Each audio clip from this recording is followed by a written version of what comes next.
Most bankers aren't ready to help you until after their third cup of coffee. But with Central National Bank's after-hours service, you don't have to wait for the bank lobby to open to get help. You can contact us from 6 to 8:30 in the morning or from 5 to 10 in the evening, and we'll connect you to a real, live, local person who can answer questions and fix problems 7 days a week. Bank different. Bank Central. Central National Bank. Member FDIC. Okay. You ready to go then? You are. Yes.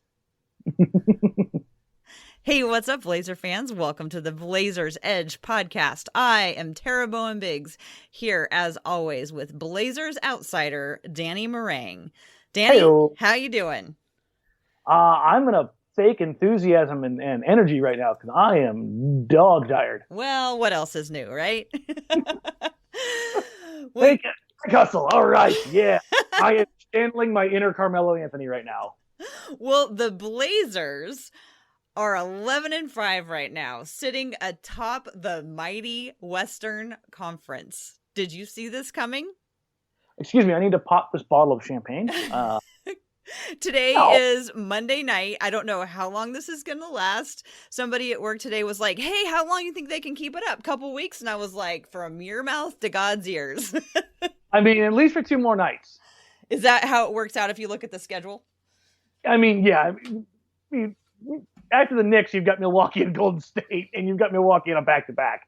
Yeah. So, I mean, you've got a chance to gain some ground, though. Yeah. If you beat the Knicks, drop the Bucks, beat the Warriors, you're getting 1-1 against the Warriors. You're getting a win, they're getting a loss. So, or alternatively, how about they beat the Knicks, they beat the Bucks, and they beat the Warriors? Hey, I'm setting the bar. Go 2-1 for the rest of the way, and I'll be happy with 3-0.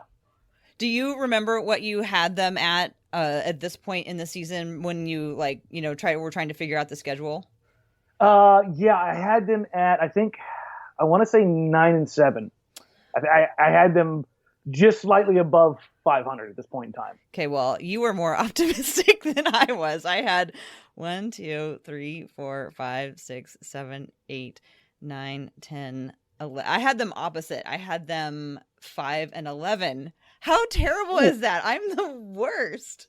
See, I had them doing okay to start this season, and then December's the month that they just get shellacked. Yeah. That was the month I was like, I want no part of that month. Yeah, I have them more hitting their stride. I was following the patterns of years past where they kind of were like, had a little bit of a tough time out of the gate. And I had them in my little penciled in the margins things. I've already put them through a 7-game losing streak. So they should never, ever ask me how I think the season is going to go. If you'll remember, I think I ended up with them at like 45 or 46 wins, but I had a rough start. So I am so pleased to be so wrong about how the Blazers have started off this season. I will take the number 1 in the West for as many minutes, hours, or days as it lasts. Mm-hmm. But I was trying to dig into it.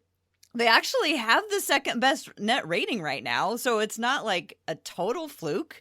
They're, second best net rating, and that's even adjusted on strength of schedule. Because then I saw net rating, and I was like, okay, well, that's great. And then I was like, oh, what's what happens when you sort it by strength of schedule? And I was like, they're still number 2, because usually people are talking about, oh, they had really weak opponents, or everybody was injured, or all this stuff. And it's like the Blazers are coming out, and they are taking care of business. We do have to say the Blazers currently are tied for first place right now with the Clippers and Grizzlies. Did they both win tonight? Yes, they are both 11. Okay.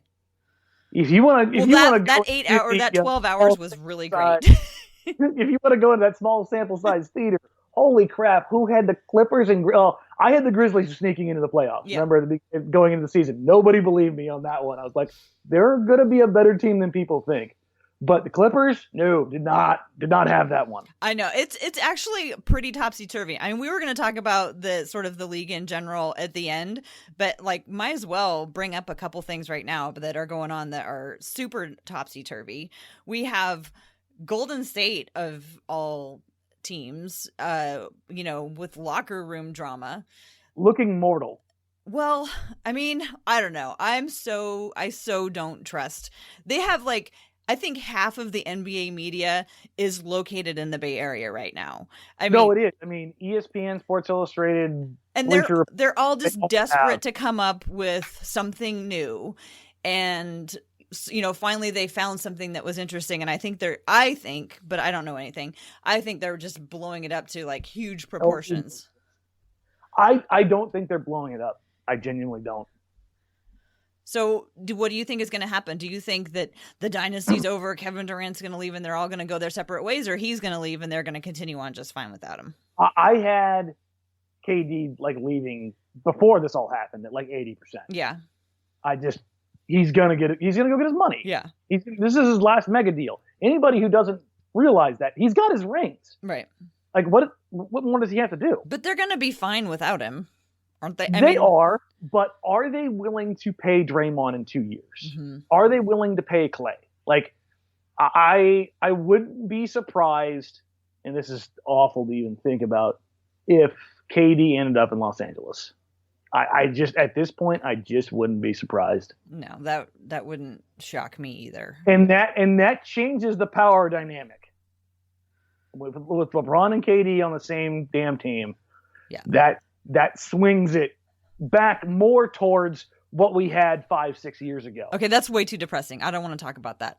Mm-hmm. What I do want to know is, do you think that this is something that's going to at all in any way, shape, or form affect their basketball this year? Yeah. No, they're still the title favorites. Yeah. Steph's going to come back and they'll be right back. But until Steph's there, they are mortal. They are vulnerable. Mm-hmm. There's no doubt in my mind. I mean, you can see it. Well, Steph was super early, small, tiny sample size MVP. Front runner for MVP. I thought he was just having such an outstanding year. So I hope that he's going to be able to play enough minutes. I mean, obviously, Damian is my hope. I'm so excited to see him in like seriously, legitimately in the conversation where, and he is. People are talking about him seriously in the MVP conversation, and it gives hope to my campaign, which you poo-pooed a little bit at the beginning of the season, to get Damian as a starter for the All-Star game. How do you think I'm still on a fool's errand? Yeah, just because of the numbers. Like, it's just it is what it is. Okay, well, how many Twitter accounts do you have to tweet from? I have 2.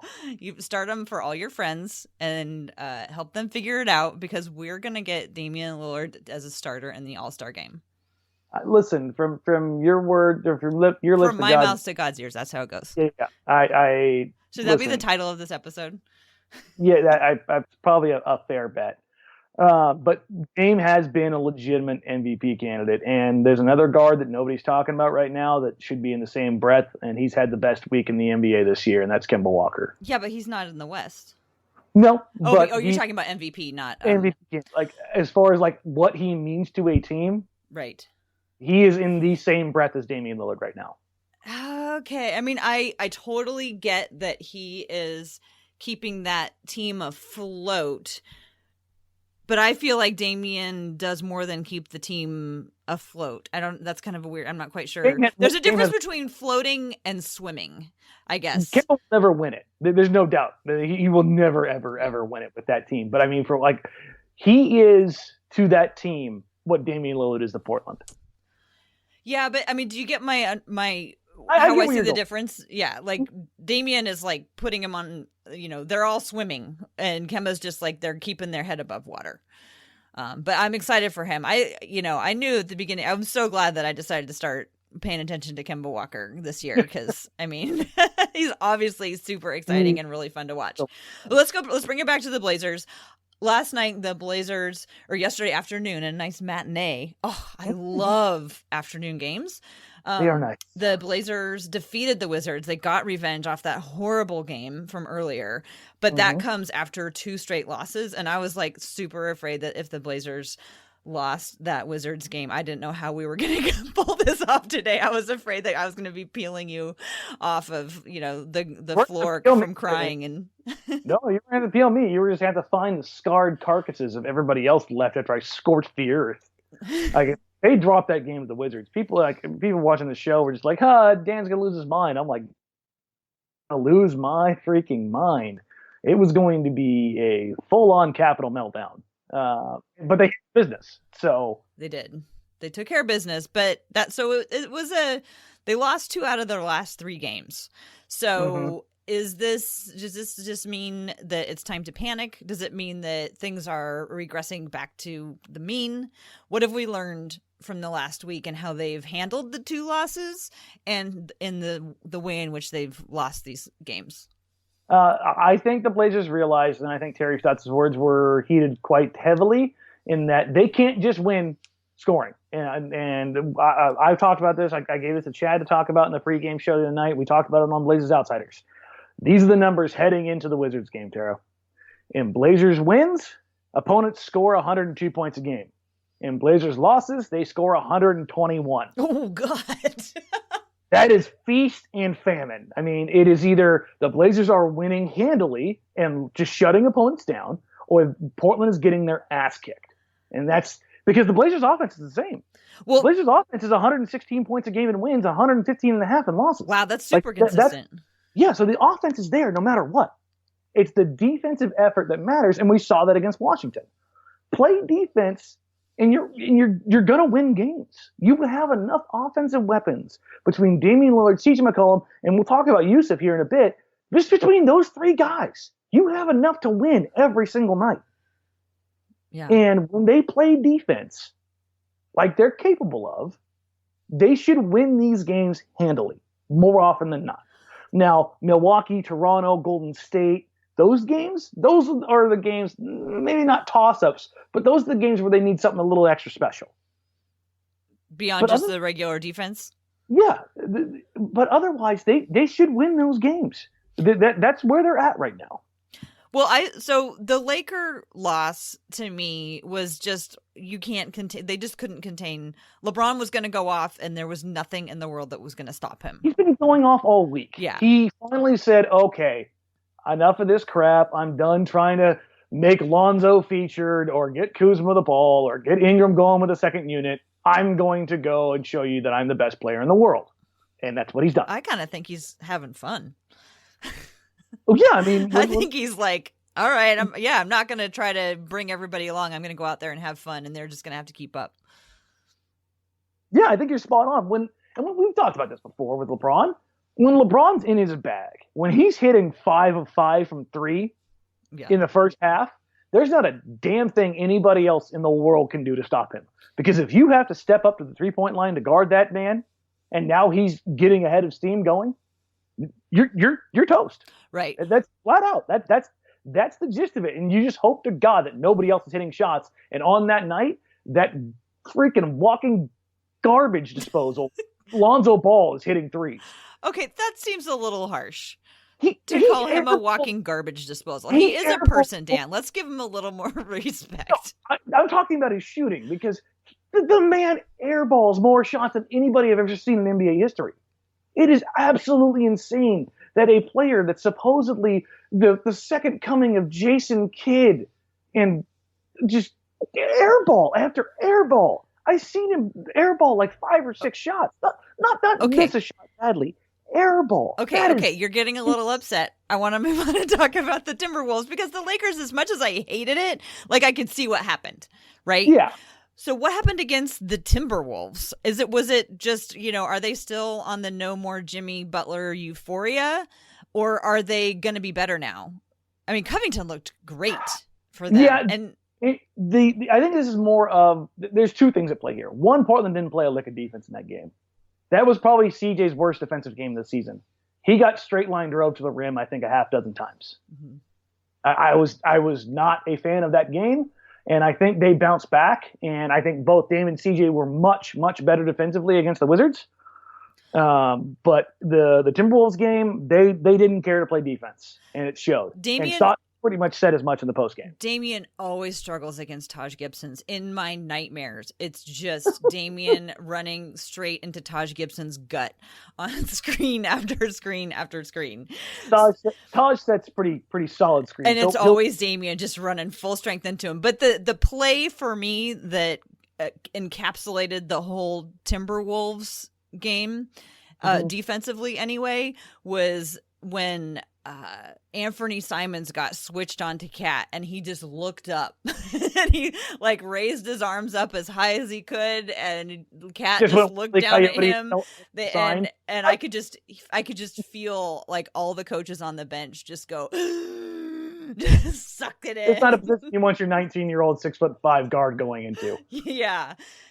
But that was the first game that we saw Anfernee Simons playing some meaningful minutes. So against the Timberwolves and the Wizards. What are your thoughts on how he looked getting his first, real run? I mean, other than that play, he was very aggressive. He made some heady plays. There was one play in particular that really stood out to me, and everybody will talk about the finish that he had at the rim, the little Euro step, which was incredibly nice. But to me, and this kind of goes back to that whole, does Anfernee Simons have quote unquote it? And it was a play where he drove to the middle, full speed, one step, stop, elevate, shoot, and hit. Like, there were very, very, very few guys in the league. And when you talk about athleticism, this is one of those things that I talk about that doesn't get discussed a lot, is that the ability to not only accelerate, but decelerate. And the best shot creators in the league, they have that ability. Not only to blow by you, but to stop on an absolute dime and elevate straight up. I think we talked about this last year with both Damian and James Harden, like them being the two guys who had the best deceleration abilities. Mm-hmm. John Wall is in that same category.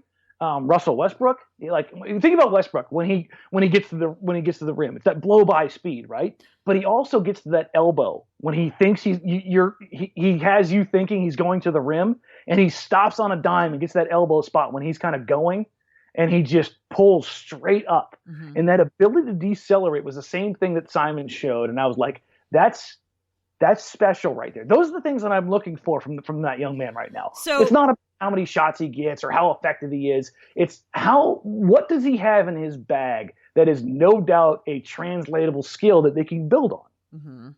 So I say this at the risk of knowing that you're a little bit tired and cranky tonight, but mm-hmm. I feel like, and this is how I feel. I'm not projecting this on you, but this is what it looks like to me.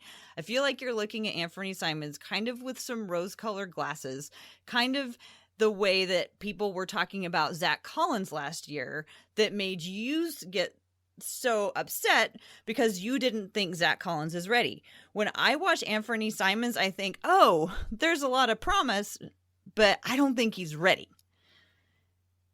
I don't think he's ready by any means. I just think he has a couple things that you can check off as like, and then it's the same thing I go back to, his shot creating ability. That's the one thing that I've seen from the kid so far. And here's the other thing. Zach Collins was traded up for into the lottery to be drafted.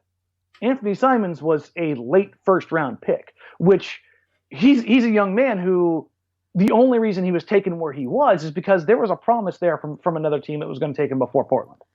But I mean, neither of those guys have anything to do with where they were taken. No, but expectations come with draft selection position. Always. There's no changing that. That's always going to be true. So because of where Anfernee Simons was picked, it's okay to get excited about, one thing that he can do, but because Zach Collins was taken at 10, we have to all slow our roll. No, there's a major difference. The organization isn't out here calling Anfernee Simons the next Kobe Bryant or Brandon Roy. He's not a foundational building block for the next 10 years. So it's what the organization is saying. Yes, and that's why I was always about, whoa, let's slow our roll with Zach here. And if the Blazers come out and all of a sudden say Anfernee Simons is that guy, I'm going to tell them to slow their roll. Okay. I'm going to hey. I mean, we saw it against the Wizards. Right. Those were two totally different players. And I think, just building off Simons here, I think a lot of what the organization sees him in, Damian Lillard has mentioned it, his aggressiveness, it showed up in the Wizards game. But I think there was a little added pressure in that situation. where, and remember, when Zach first started playing last year, it wasn't all sunshine and rainbows. No, it wasn't at all. I guess I just had this feeling like, oh, must be what Dan felt like last year when everybody was like, Zach Collins is going to be, he's ready to take the team and, be the new starting center. I mean, people weren't actually saying that, but I was hearing a lot of people talking about Anfernee Simons as he's like the future of the thing, I was like, oh, this kind of must be kind of a little bit like what Dan felt like last year. There is some of that, but I think the organization has been better about how they've built the narrative around him. Does that make sense? Yeah, no, they're not. Yeah, they've been a little bit more reserved in their expectations, like you were saying. Yeah, they've talked about him in the future, but in the future, in like 4 or 5 years, they haven't gone out and said that he's the next Kobe Bryant, Damian Lillard, Brandon Roy. They just haven't had that press conference yet. Yeah. Just wait till exit interviews. Who's he gonna? He's gonna be the next Brandon Roy, the next Russell Westbrook, the next James Harden. See that, and if they go that way, I'm gonna say the same thing I said about Zach, and that's sure, in a couple of years. I mean, if that's what you believe, fine. And I do believe Collins is, and even in my negativity around Collins, I have always said he will be a solid NBA player. Anfernee Simons, I feel like he has, like with Zach, I always asked you, what was the one bankable skill that you could count on? What was his defense? With Simons right now, I think his one bankable skill is his ability to create shots. Now, I don't, yes. And I don't know if that's going to translate yet and turn in, him turn into a CJ or a Damian Lillard type of player. But I see what the Blazers see in him from that aspect. Well, so to go back to the, being losing 2 out of 3, one of the things that was different, and Anfernee Simons is kind of part of this, is that the bench struggled a lot more in at least the last couple of games. And partly, I don't know if I think some of it is probably because there's no Seth Curry. I feel like that he was more a part of he was more important to the bench than we suspected because he wasn't putting up big numbers. But that unit always seemed so cohesive. Like they seemed really used to each other and like they had really good chemistry. And even though he wasn't scoring a lot, I think he was a more important part than maybe we anticipated now that we see them without him. Yeah, I don't disagree. And that's, again, I think it's gravity. I think it's floor spacing. Couple things over the last couple of games, with the exception of the Wizards game.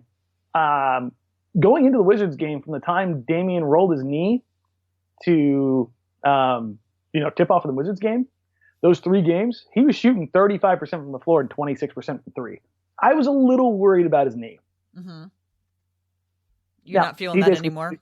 He basically told me to shut the hell up after the Wizards game. But maybe that was just, getting an extra day of rest. It felt a little bit better. Had a little more bounce in his step. As far as the bench goes, Evan Turner had his best play of the season through the first 12 games. Last couple games, he's had a rough go of it. Do you think that is because the different personnel, like I was saying, or do you think that might be also because other teams have figured it out? I'm going to go ahead and answer what you're going to say is yes, both. You're right. We talked about this off air a couple weeks ago.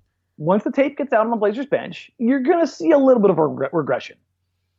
And I think that's kind of what's happened. I also think Evan Turner, he reverted back to kind of his older way, and I don't think that was necessarily his fault. What have you seen Evan do more of lately in the last couple games? Shoot corner threes. That's just not his game. It's just not. We haven't seen Evan really creating from the middle of the floor a ton. And I think that's been to the bench's detriment. So one of the things that I've been watching in the last, pretty much since the season started, is I think that Evan Turner and Meyers Leonard have a fabulous connection. And you can see that in these little trick plays that they do. Little behind the back passes. Yes, I love them. Yeah. I've been going through and taking them off of NBA.com and compiling them because I love them. But they did not play Meyers Leonard until very late in the Wizards game. And I was really disappointed because I was wanting to see some more of those funky little passes. And also because I think he and Evan Turner play really well together. And also in the game against the Timberwolves, Meyers was out there talking to Anfernee Simons a whole bunch and helping him figure out where to go and where to be. So I was really surprised that they waited so long to put him in. There was a play in particular against the Timberwolves where Meyers barked at Anfernee, telling him exactly where to be. And I was like, good for you, Meyers. Good for you, big fella. And listen, I am adamantly pro Meyers. There's never been a doubt about that. Give the young man his due. He has gone out and done everything that we've asked him and we wanted for him to do this season. He's not an all-star. He's not this. He's going out there. He's setting screens. He's rebounding the ball. He's knocking down threes. He's finishing at the rim. That's all anybody has ever wanted from Meyers Leonard, and that's what he's done. I was disappointed in what the Blazers did or didn't do in getting Meyers the ball, or getting Meyers in the game, I should say, against the Wizards. I think part of that had to do with the way, and we saw it, the Wizards were coming back. And I think Stotts there was no way in hell he was going to let that game get sideways again. He was not going to let that happen. And that's why you saw Damon, CJ, and Nurkic back out there. Well, and do you think who even, they don't really have much of a center anymore, like without Gortat? Yeah, I mean, they have Dwight, and Dwight re-injured his butt. Yeah, I mean, he played for a little while, but then after that, I mean, there was nobody for him to match up, I guess, Meyers to match up against. Yeah, they didn't want to see him on Jeff Green, which is kind of funny because Jeff Green probably had his worst game against the Blazers I've ever seen, because Jeff Green usually is a guy that just really, really bothers Portland. He ended up 3 of 10 that game. The guy that I was most worried about, and Jeff Morris. Green. I mean, they shot like 4 of 16. Yeah. So, but again, Meyers did get some minutes out there, and I would expect to see him get pretty steady minutes.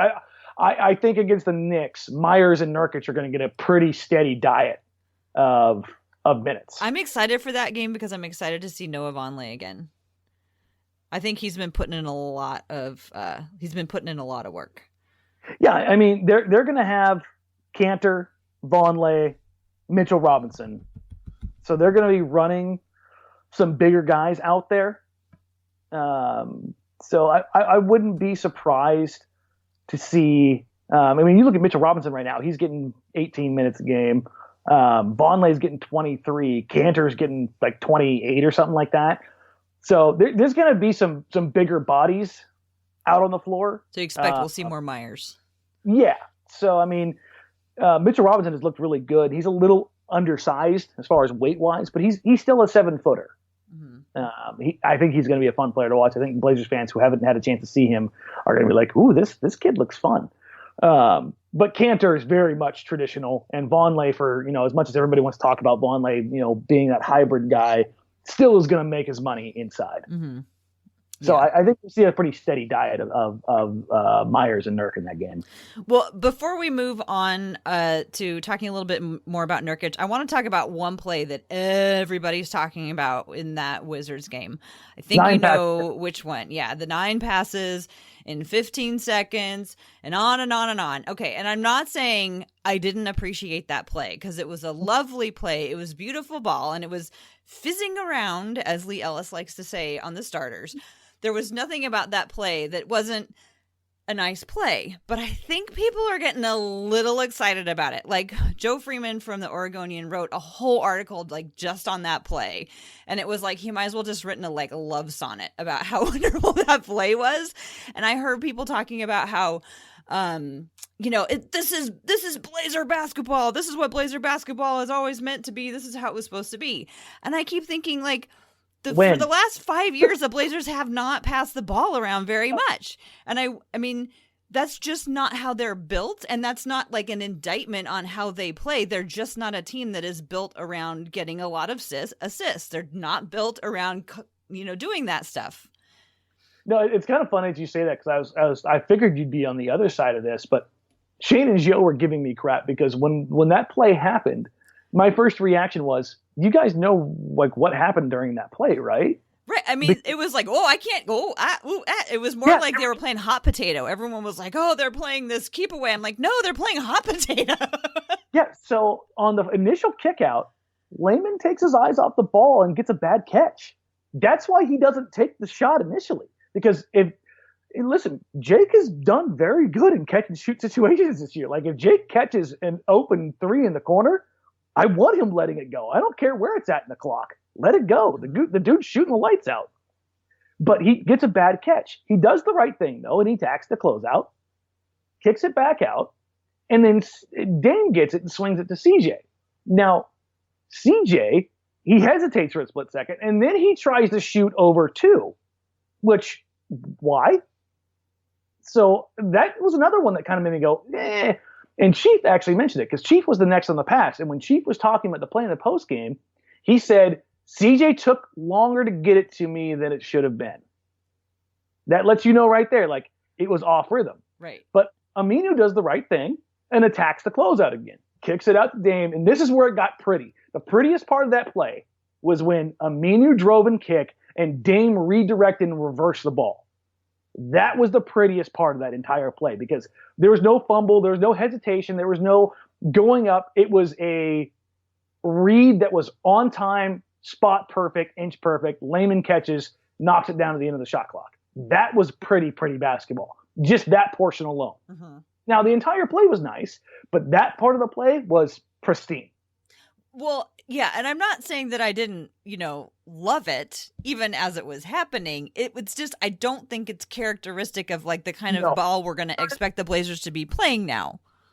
I mean, no, not in any way, shape, matter, they form. They made a series of smart choices based on having limited options, and they did it the right way. And thank God Jake hit it at the end, because if he hadn't, we would have forgotten all about it, or we would have been like, oh, I can't believe they missed it.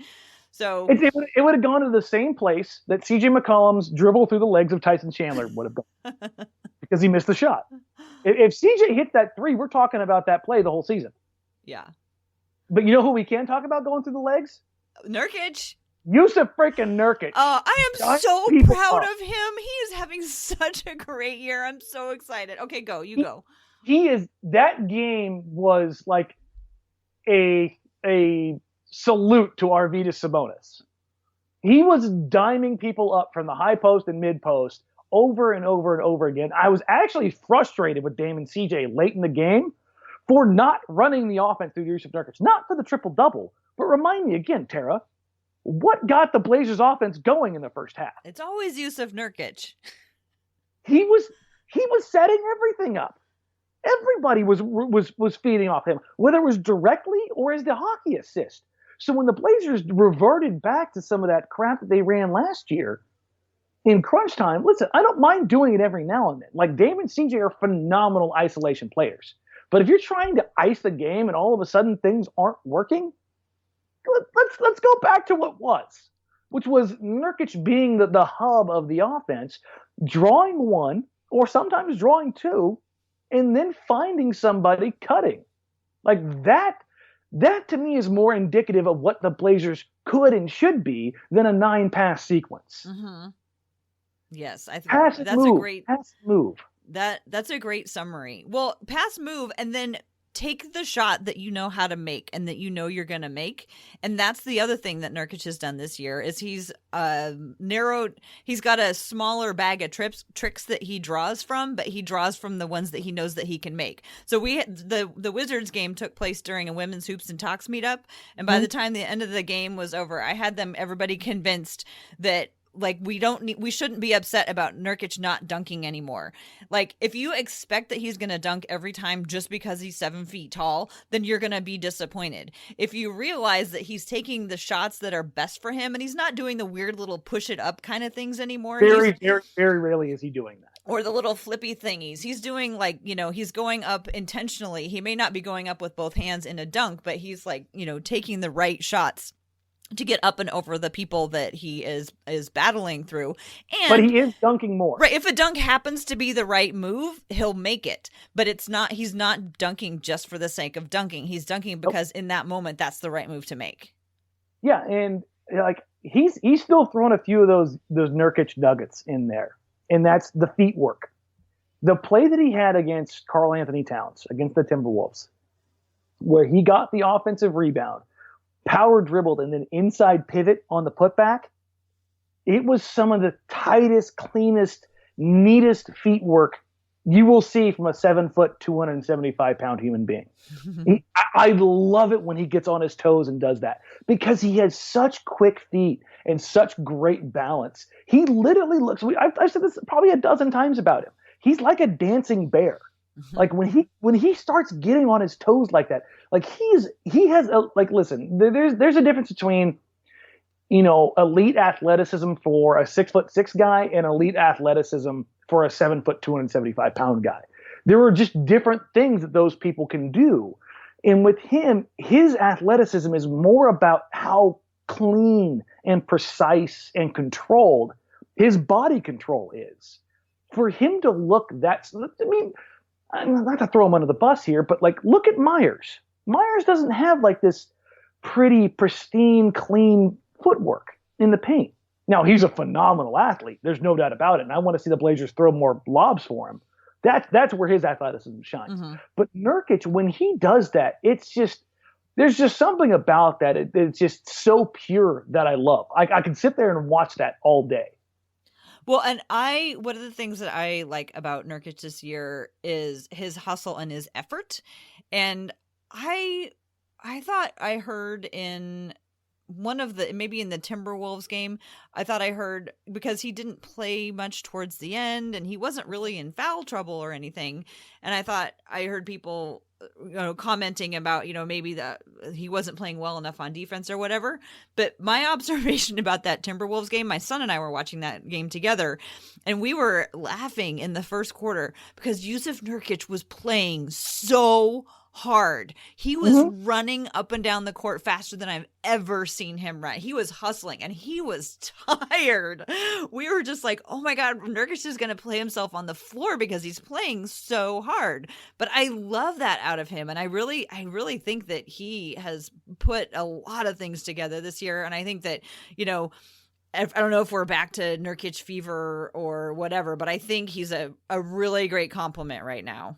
Yeah, and I'm really glad you brought up the hustle part, because that's kind of the thing that kind of goes unseen unless you're really watching for it. Meyers and Jusuf are two guys this year who I've noticed a ton on rebounds where they're not the rebounder.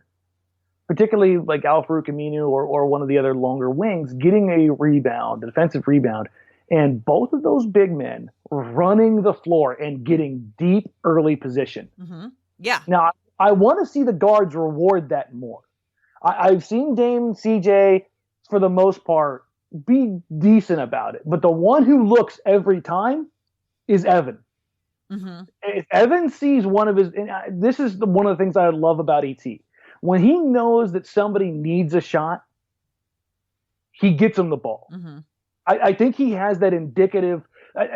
Not that there's like a pure point guard or scoring point guard, archetype anymore. But I think if you're going to have that, Evan is more of the pure point guard style. He has that natural instinct to know when a guy needs the ball. And when you see a human being that big bust his ass that hard and you don't reward him, you may not get that effort on the next play. And that's just human nature. And if one of those guys knows that, man, I just busted it down here and he didn't even look at me. And I think that can be contagious. And honestly, I think that's a huge, huge call out for Evan. I think he's been fantastic about doing that. And I wish Damon CJ, especially with Meyers and Nurk, and even Zach, when Zach isn't being called to the offensive foul on the screen in the pick and roll game, would look to lob to him. Look to lob to the bigs. Evan is looking for that regularly. Damon CJ, not so much. I think you and I have both had that criticism for quite a while now. Well, and I think part of it is that Damian doesn't like to, he doesn't like it when things fail very much, and I don't think Evan Turner cares as much. Not that Evan Turner doesn't ascribe to excellence, but I think Evan Turner is a little bit more willing to take take a bigger chance, right? And but I think you're right about him knowing I think he enjoys setting people up, and I would like to hear. Nothing would make me happier than finding out that they all spent the entire day on Thanksgiving practicing alley-oops, because for the love of God, they cannot. Their alley-oop, I don't know, 2 or 3 that they've actually completed this season were like alley-oops. I just come on, you guys, get it. You can do this. You just got to practice. I've seen Meyers and Nurkic come clean on rolls and look at the ball handler and point up like, hey, hello, up. And then the ball proceeds to hit them in the chin on a bounce pass. And it's like, no, dummy, I'm 7 foot tall.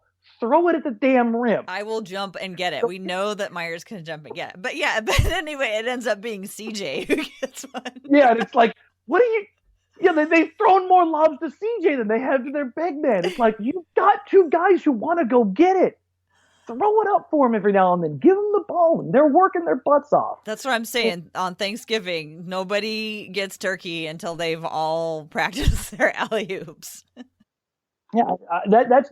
Like, listen, this has been a great start to the season. This has been better than I anticipated. Those 2 games they dropped, I didn't sweat it. I mean, when I wrote about it, it was defense. And I don't think it's anything more than, they reverted. I think they got a little comfortable in their britches because the offense was humming so well, they figured they could beat anybody playing offense. And then against Washington, they locked back in, and they handled business. Now, that bench unit for Washington making it closer than it needed to be gave me a little bit of pause. But for the most part, the defensive effort was good for 3 quarters of that game. Mm-hmm. It's nice to know that they know how to do it. It might not always work, but it's just nice to know that they fundamentally know what they're supposed to do. Because 2 seasons ago, it was kind of unclear that they knew what the plan was. Yeah. And again, talking about effort, I wanted to call this out for Nurkic. Nurkic is averaging 4 offensive rebounds a game. Remember, we talked about this coming into the season. Who was the guy that was gonna find his way to crash the offensive glass? Right, who was going to fill in for Ed. Yeah, Nurk's increased his volume, and so has Aminu. Aminu's been... Now, it's contract year, Aminu, and he's stolen a few of those. But he is definitely trying to get in there and kind of bring some of those offensive rebounding numbers back to what they had last year. Yeah, there's a little bit of, fighting for rebounds against your own teammate. But I think it's more just being off rhythm and having not really gotten into the rhythm of being able to know, who's the first and then who's the second. Because remember when they used to just crash into each other constantly under the ball, and then they started to get it back together, and last year they were pretty good. There was very little crashing into each other under the basket, and I was really afraid there was going to be a lot of it this year. I think now it's more the aggressiveness with which they want to just make sure that they get every rebound. And so there's multiple guys going for it. Yeah, and you know what? Again, the not going to complain about that. No, and one of my biggest concerns coming into the season was how well would this team rebound with Nurkic and Aminu to an extent being the only true rebounders. But they've done a great job rebounding by committee. Yeah. I mean, James is getting 5 a game. ET's getting 5 a game. In a couple games Harkless was playing, he's getting 5 a game. Zach is bumped up his production to 4 a game. Myers is rebounding. Guys I wasn't sure were going to rebound, and they're out there doing it. So that's nice to see. If the Blazers go even for an even longer extended streak about Harkless, what do you think? I mean, how do they look right? Are they just, do you think that they're just holding on while Harkless is gone? Are they doing okay without Harkless? Is it okay? The Blazers have the ability to be better with Harkless because he does give you more than Jake Layman can give you. But I think Jake has given them consistent effort on both sides that sometimes isn't there with Harkless. Now you don't get the plus defense where Layman, he tries. He doesn't have Harkless's strength. Mm-hmm. Now, we've seen him make some plays, though. I mean, he had a tremendous block the other night where he just came out of nowhere. And it was like, oh, okay. And he's always hustling, and I think he's the better option offensively. And I think the Blazers, the starters in particular, are looking for Jake Layman on those back cuts. Nurkic and him seem to have developed a little bit of a relationship on those back cuts. So I'm okay with what Layman's given. Layman's shooting 40% from three, back cutting, playing passable. If nothing else, slightly positive defense. Now, Harkless gives them, the ability to be better defensively. Little probably backslide on the three-point percentage and maybe not willing to work as hard, as consistently as Layman. But there's a higher ceiling, I think, with Harkless than there's with Layman. And really, it's more about depth. Like, if something happens to Layman, then they're screwed. Right, yeah. There's just not enough bodies. Then I guess they're starting Nick Stauskas. Would be. That would be well at one time they may it's either that or they go with a 3-guard lineup. Mm-hmm. Well, and that's not good either. One of the things that I can say for Jake Layman that I've appreciated about him is especially lately, I feel like he's gotten really fired up and he's playing with a lot of passion, which I did not really see coming. Like, he's on the floor and like you can see him and he can he just gets that look in his eye where he's a lot more aggressive.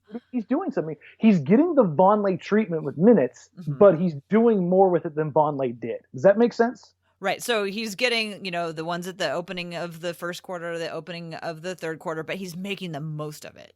There's a play every single shift. Mm-hmm. And he's on the floor.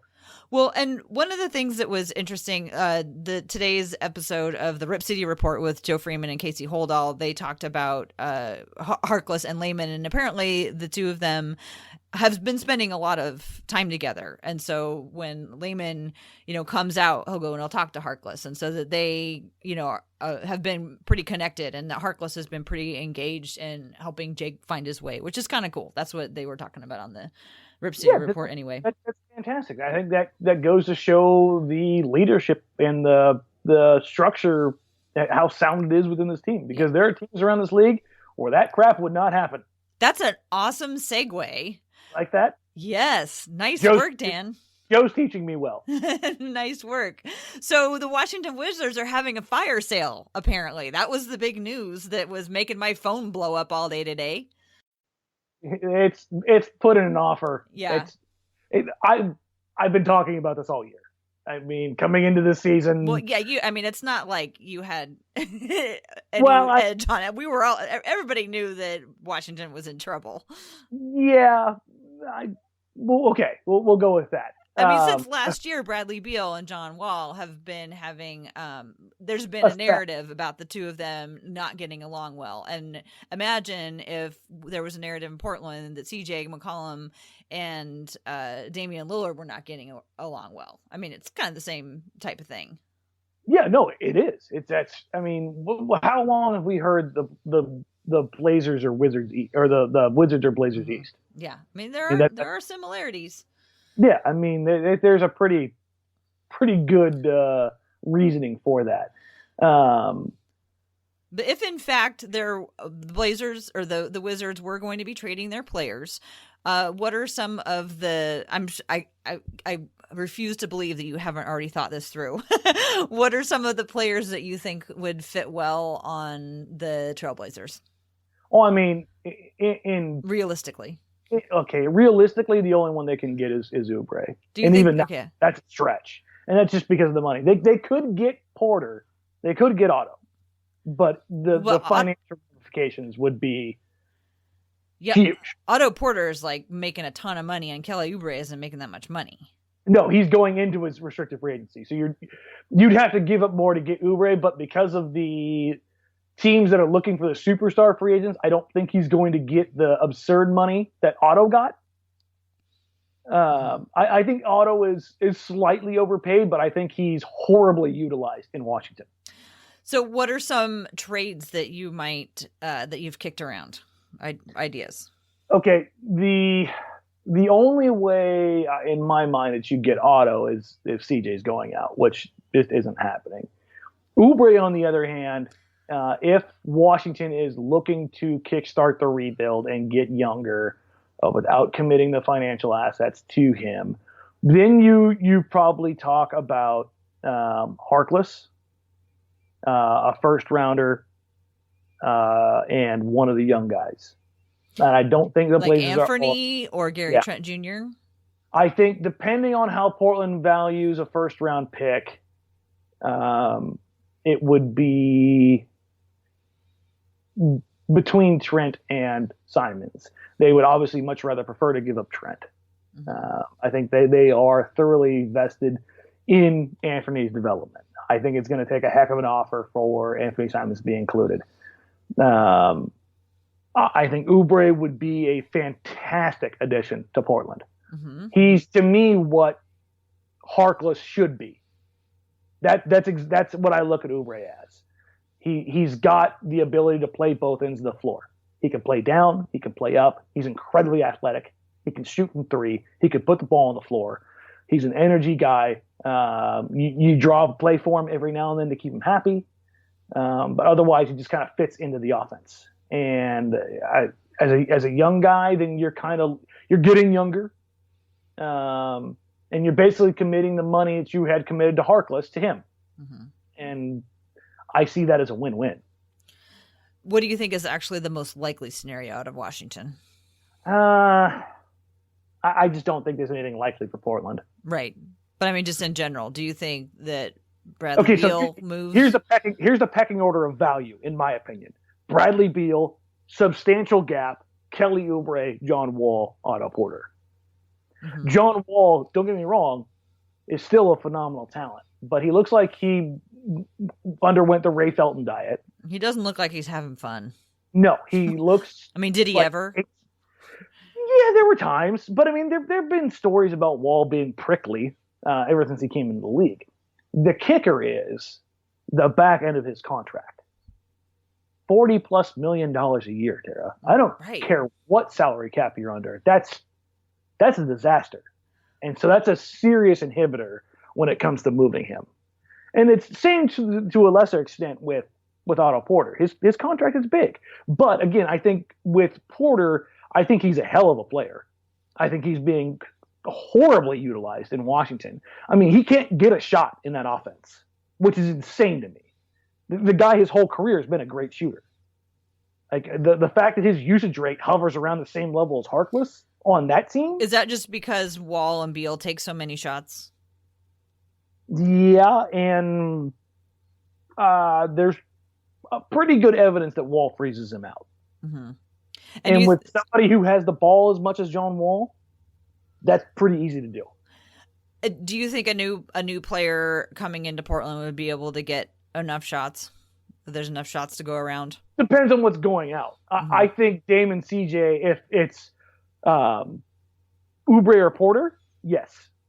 I think there's enough to go around. Mm-hmm. I think that in that case, you see Dame's shots, instead of being 23, dropping down to 20. I think CJ's shots going from 20 to 18. I think the bench shots go down a little bit because now you probably have Porter playing some minutes with that bench unit out there. The versatility that you get within that, I can see a guy like Otto Porter playing the 4, playing some stretch 4. And then when he's out there with the second unit, you've got Collins and Porter with E.T., Seth, and Stauskas. I think your floor spacing is better. I think you're defensively a better team, and I think the opportunity there is much better for him in Portland, where it's a lot more equal opportunity than it is in Washington right now. To move on to one last player, anything else you want to say about Washington? No, it's a dumpster fire, and I really should have put that money down on them blowing it up before December. What about there's actually been some reports, and I don't know how much credence we're giving them, that Portland has been interested in Melo. So I reached out to a few people to see if I could figure out what the timeline was on this, and I never got any real clarification. But everything that I've been able to gather is that these were overtures made in the past, not since he's gone to Houston. Yeah. Now, there is a kicker to this. people, I think that watch the NBA, the general fan isn't aware of the politics within the NBA. And by that, I mean, a guy like Carmelo Anthony and his agent have a lot of cachet. And it does not hurt Portland one bit if Neil O'Shea and the Trailblazers let it be said that Portland has been interested in Carmelo Anthony. What that does do is that creates a market or a visible market out there for a player like Carmelo Anthony and makes him and his agent look better. So it's a favor to do to him. Yes, Portland stands. Portland's interested in him. Yeah, exactly. Maybe we should go for him. Mm-hmm. And that kind of stuff happens around the league all the time. Mm-hmm. All the time. And if that's happening and it's not true, I guarantee you 1,000% that Neil O'Shea has told Damian Lillard that it's not, there's nothing here. 100%, we're totally good. It's this, that, or the other. You don't have to worry about anything. Because there's no way a move like that happens without Dame's blessing. Mm-hmm. Well, I mean, Portland has 15 guys on the roster. Yeah. So somebody has to leave. Yeah. And I just don't see Dame greenlighting that with the way things are going right now. Well, and not when they have guys who have the mid-range covered. Like if that was a weakness, but it's just it's just that's Evan Turner's wheelhouse. You don't need another guy operating in that mid to high post, and there is about to be a fight in the Kings Thunder game. Okay, ooh, that's exciting. Steven Adams is playing peacekeeper between Willie Cauley-Stein and somebody else. So Willie Cauley-Stein is about to kill somebody. Oh boy. Well, I mean, the Sacramento. You know what? I don't want to get too. You want to talk about the Kings for a minute? I want to talk about these other teams in the West right now. Yeah. The Memphis Grizzlies, the Sacramento Kings, and the Los Angeles Clippers. How great is it to see the other teams that have been in a bad place the last couple of years kind of get their crap together? I think it's great. I am so happy for those long-suffering Kings fans that they have something to cheer about. Although now they have stuff coming about how their coach isn't developing the younger players satisfactorily, that he's playing the veterans over the rookies. Oh, you think the Kings are winning now and Dave Yeager's doing the things he's done his entire career? Right. So I guess we better, manufacture some sort of a schism there to, drive a wedge in it. I don't know. I just was like, it seems like they're doing fine. De'Aaron Fox is really fun to watch. I mean, it's weird. Also, it was Westbrook that Cauley-Stein was going to kill. Mm-hmm. So I'm okay with that. Right. I don't know about you. Well, Clippers and the Memphis Grizzlies were two other ones that you mentioned. Yeah, the Clippers. I don't want to say too much on them, but the Clippers are a team that I looked at like they could be a team that could scare you because they've got a ton of depth. Mm-hmm. That was all I saw them as, like probably the 10th best team in the West. Mm-hmm. They look like even if they fall off, which they will, but they look like a team that could scare you. Yeah. But the Grizzlies, they got that nice rookie. They are Jaren Jackson Jr. Yeah, I'm not going to say it. What? No, you don't like him? No, I love him. Oh, okay. I love the kid. I think he's going to be a star in this league. But you look at that team, and it's very much reminiscent of what they've been in the past. It's Conley, it's Gasol, and a bunch of guys who work their butt off. Shelvin Mack, Garrett Temple, Jaren Jackson Jr., Marshawn Brooks getting another chance at life, Wayne Selden. I mean, it's the one surprising thing is that Kyle Anderson has been bad. Like, that's been the one thing that's been surprising to me. But this kind of goes to at least Portland that they need to win these Eastern Conference swings to bring it back to Portland. They need these East Coast games, Tara, because there's not a night off unless you're playing the Suns in the West. Yeah, the West is still... There are 14 teams that will give it to you unless you're on your game in the West. I know, really scary when the Kings are now among them.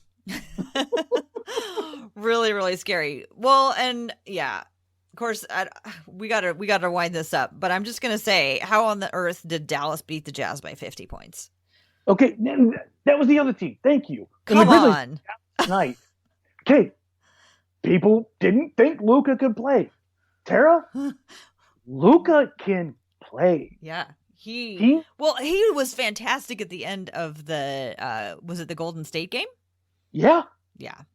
He's very talented player. Luka, this is going to sound like sacrilege. You know who Luka reminds me of, Tara? Brandon Roy? Yeah. Yeah, I think you're handing out the Brandon Roy compliments all over. I think you just really miss Brandon Roy. I do miss Brandon, but Luka's very heady, doesn't rely on the explosion unless he has to, has the ability to create, has the ability to just kind of get guys on his own rhythm, but he has an innate natural ability to be the leader, to be the general on the floor. And for a 19-year-old kid to do that, Tara, that's wild. He's outstanding. Yeah. Well, so the weird thing about the schedule this year is that there's a bunch of teams that we've played twice, or that they've played twice, and then a bunch of teams that they haven't played at all. So once we get through this road trip, then they play the Clippers, and then they get kind of a fresh group of teams to take a look at. So I'm excited to get through these like familiar ones. It's like, okay, I've seen the Lakers enough. I've seen the Clippers enough. Ready to get on for some new stuff. Let's look at this real quick before we go. December looked bad when we started the season. Now in December, Tara, you have the Spurs, Mavericks, Suns, T-Wolves, Rockets, Grizzlies, Raptors, Clippers, Grizzlies, Jazz, Mavericks, Jazz, Warriors back-to-back, 76ers, Kings, Thunder, Rockets. That's going to be fun. Holy crap. It's going to be amazing when they come through there with like, a really above 500. The only like quote-unquote easy game in December is the Suns. That's it. Every one of these games is a nightmare. Okay, well, on paper right now. Right. You get a little worked up about all of them. I mean, I think literally any team in the NBA right now, except for the Suns, you would be worked up about. So no. That is a brutal stretch. Yes, it is. But they've been playing well. And also, there's been good teams that have had really bad games. Yes, that's the thing that really stands out to me this year. Like the other night when the Blazers lost to the Lakers, and then like the next night or that night, the Utah lost to Dallas in that massive 50-point win. So one of the commentators said, this has been a week where some good teams have had really bad games. And I can't remember this many good teams having this many bad games this early in the season. I think it's good for the league, not necessarily the bad games, but the competitiveness. Right. Yeah. Well, and anytime you don't know what's going to happen, fans really like that because we've been really tired of always knowing what was going to happen. Yep. So I think that makes it really exciting. Warriors and doom and gloom. Yeah. So let's wrap it up there. And let's see. We just had our last Women's Hoops and Talks this past Sunday. It was really fun. We had a whole bunch of new participants. And for people who couldn't make it, don't worry, we have another one coming up on December 17th is going to be the next Women's Hoops and Talks meetup. You can follow me on Twitter at TCBBigs. And let's see, that's about it for me. Oh, you can also follow the Women's Hoops and Talks podcast, which also shows up in the Blazers Edge podcast feed at Hoops and Talks on Twitter as well. So that you can hear about the latest episodes as soon as they come out. Dan, why don't you take us out of here? Excellent. You can find me on social media, Twitter, Instagram, and where else for all your social media, what have you. At DMarang, it's at DMARANG on Blazers Outsiders, every pre- and post-game show with Joe Simon, Shane Brennan, and myself on NBC Sports Northwest. And we've got something really cool. I don't know if I'm allowed to say it, but I'm going to say it anyways. We are going to be getting kicked out of our studio, as I've alluded to in the last couple of weeks, for the KGW Toy Drive. And it's an awesome, awesome thing to be getting kicked out of the studio for. And we have now found out we're going to be at the Rialto, and that is in Pioneer Courthouse Square on 4th Avenue. We will be doing live pre- and post shows from there. So road game, home game, don't matter, from December 4th to the 21st. So I think it's 9 games. We're going to be in there. Would love it if everybody come on down, come say hi, come catch a game with us, shoot it, have fun. Joe, Shane, and I, and the whole crew will be down there every game. So that's something cool for at least for us to look forward to. Awesome. That sounds fun. So I get to actually watch a game with you. Yes, we will be right there, so you can tell me to be quiet in person. Kick you under the table, just like old times. Yeah, no. Joe and Shane do it above the table. You please shut up. I'm a little more subtle. Well, it's great to talk to you, Danny. Talk to you next week. Go get some rest. Yeah.